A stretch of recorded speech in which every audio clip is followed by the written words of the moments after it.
¿Qué tal? Mi nombre es Rocío Romero Landívar. Soy estudiante de la maestría en Educación Inclusiva, mención Necesidades Educativas Especiales de la Universidad de los Hemisferios. El día de hoy abordaremos el síndrome de Rett en la asignatura Necesidades Educativas Especiales asociadas a la discapacidad. ¿Qué es el síndrome de Rett? El síndrome de Rett es una enfermedad poco común, es un trastorno grave del neurodesarrollo de origen genético que ocurre casi exclusivamente en el sexo femenino y que conduce a una discapacidad grave que afecta a casi todos los aspectos de la vida de la persona. Su capacidad para hablar, caminar, comer e incluso respirar de forma normal. El sello distintivo del síndrome de Rett son los constantes movimientos repetitivos de las manos. ¿Cuál es la causa del síndrome de Rett? Pues la aparición cromosoma X, alteración en el gen MECP2 y su predominio es más frecuente en las mujeres que en los varones. El diagnóstico del síndrome de Rett es clínico, por lo que se necesita que el paciente cumpla una serie de criterios clínicos, es decir, de síntomas o manifestaciones. Entre ellos se encuentran los criterios principales y los criterios de apoyo. Entre los criterios principales está la pérdida parcial o total de las habilidades manuales, la pérdida parcial o completa del lenguaje oral, incapacidad para la marcha, estereotipias manuales como el trastorno de movimiento, en donde se hace muy difícil retorcer las manos, apretarlas o frotarlas. En los criterios de apoyo se encuentran las alteraciones de la respiración en la vigilia, el bruxismo durante la vigilia, la alteración del patrón del sueño, un tono muscular anormal, escoliosis y o cifosis, retraso de crecimiento, manos y pies pequeños y fríos, ataques de risa o gritos, disminución de las respuestas al dolor y comunicación ocular intensa. ¿Qué tipos o variantes del síndrome de Rett existen? Tenemos el síndrome de Rett clásico y el síndrome de Rett atípico. En el síndrome de Rett clásico encontramos un periodo de regresión seguido de estabilización, también la presencia de todos los criterios o síntomas principales, pero no necesariamente de los de apoyo, si bien estos suelen ser frecuentes. Dentro del síndrome de Rett atípico se encuentra un periodo de regresión seguido de uno de estabilización y al menos 2 de los 4 criterios principales o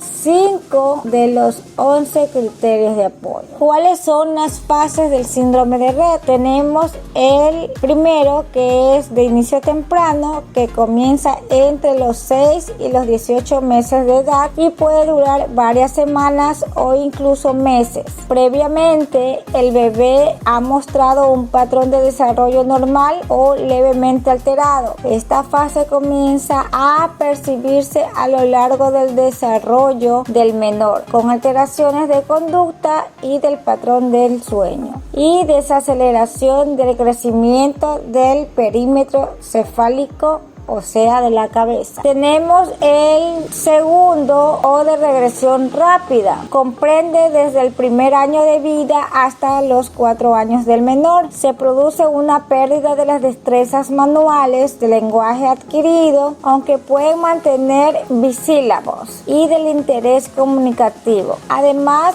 los movimientos anormales de las manos son casi constantes. Esta fase de regresión rápida puede durar de semanas a meses hasta un año. Tercero, o periodo pseudoestacionario, suele comenzar entre los 2 y los 10 años de edad y puede durar hasta la vida adulta sin deterioro posterior. En esta fase existe una progresiva mejora del uso de las manos, del contacto social y de la conexión con el medio, aunque a la vez aparecen la mayor parte de las patologías asociadas al síndrome de Rett. Y cuarto, o de deterioro motor tardío, en donde no todos los pacientes atraviesan por este periodo. En esta fase existe un empeoramiento de la movilidad, debilidad muscular y cambios de conducta con apatía y rechazo de la alimentación, entre otros.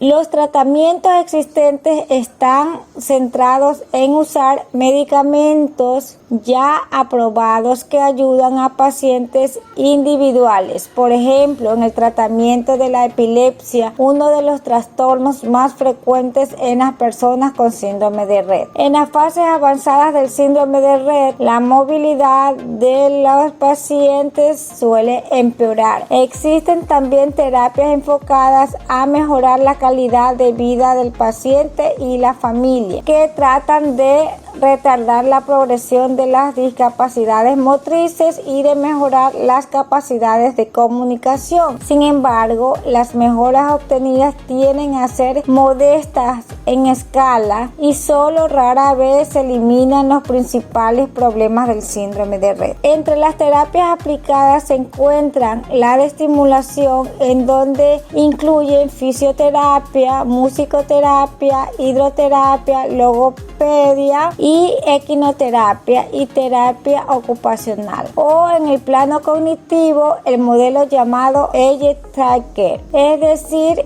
el aprendizaje y la comunicación asistida por ordenador, que ha demostrado muy buenos resultados. La comunidad científica, que cree que el tratamiento de estos síndromes será unívoco, lo que significa que combinará diferentes fármacos y enfoques terapéuticos que abordarán simultáneamente diferentes aspectos de esta enfermedad. Dentro de los trastornos asociados está la epilepsia, en donde está presente entre un 66% al 90% de los pacientes y pueden ser refractarias, es decir, no responder al tratamiento hasta un 17 al 20% de los casos. Otras patologías neurológicas, en donde los pacientes presentan un trastorno cognitivo grave con especial restricción de las capacidades de expresión. También son frecuentes las alteraciones de la marcha, en donde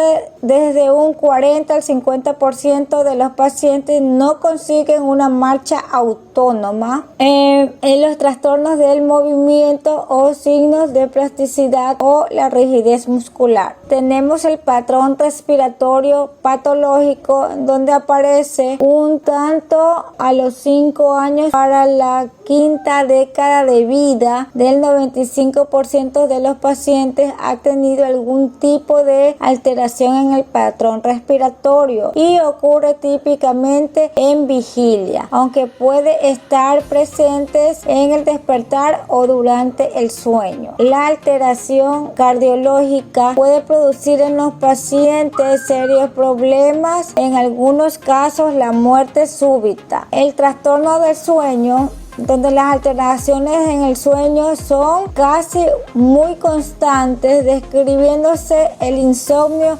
hasta el 93% de las niñas con síndrome de Rett. Es uno de los aspectos que más afecta la calidad de vida del paciente y del núcleo familiar. El trastorno del comportamiento son frecuentes, la ansiedad el 60% hasta el 75%, y los trastornos del estado de ánimo desde un 66% al 77%. También es frecuente la irritabilidad, que en ocasiones se acompaña de conductas autolesivas. Los trastornos óseos, la esclerosis es muy común en el síndrome de Rett. Por lo general comienza entre los 8 y 11 años y aumenta con la edad. Estas alteraciones musculoesqueléticas conllevan en muchos casos dolor para la persona afectada. Los trastornos gastrointestinales, como el estreñimiento, la disfagia, el reflujo, la gastroenteritis encefálico, etc. El bruxismo y las alteraciones bucodentales como malocución, las alteraciones del esmalte y las caries, y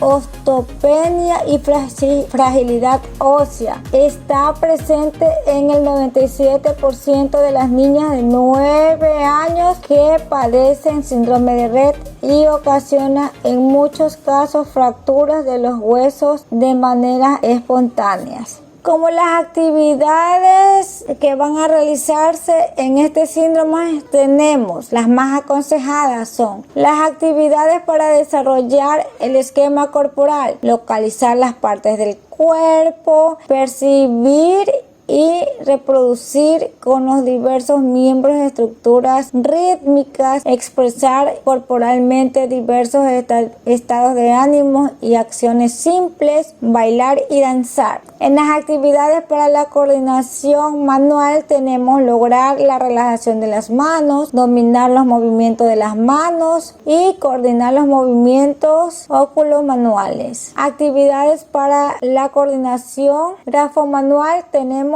a hacer y mantener objetos con las manos, realizar con las manos trazos libres, rasgar papeles, arrugar papeles, trazar líneas con lápices adaptados. En la comprensión verbal oral tenemos entre las actividades entender órdenes, reconocer objetos por su nombre, reconocer personas significativas y distinguir las diferentes estancias del centro escolar y hogar. Entre las actividades verbales tenemos emplear sonidos cada vez más diferenciados para expresar estados de ánimo, escuchar y distinguir los sonidos del ambiente próximo, anticipar acciones a través de poesías cortas y canciones anticipatorias de la acción. Entre las actividades para la memoria visual tenemos recordar lugares del colegio y de la casa,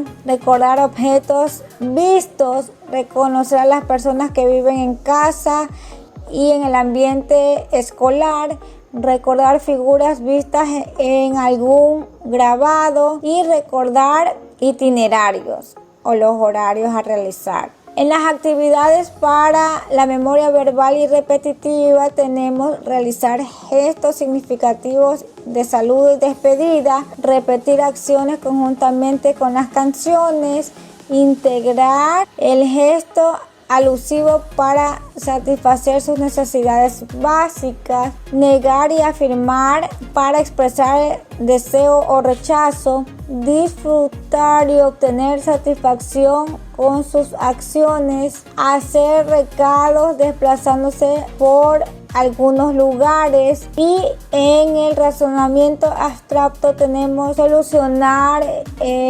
legos o construcciones, clasificar objetos de acuerdo a un criterio dado, encontrar relaciones de igualdad entre dos o más objetos o figuras y encontrar diferencias entre dos o más objetos. Conclusiones. Las personas con este síndrome diariamente se enfrentan a muchas dificultades, empezando por los padres y las personas que integran el núcleo familiar, debido a que no es una enfermedad común que afecta a una mujer cada 15,000 y en un varón cada 1,000,000. Por ello es importante un diagnóstico precoz y la diferenciación con otros diagnósticos para el plan de tratamiento. En ocasiones suele confundirse con el autismo o un retraso maduro de las funciones motrices por las variantes de los síntomas en cada persona.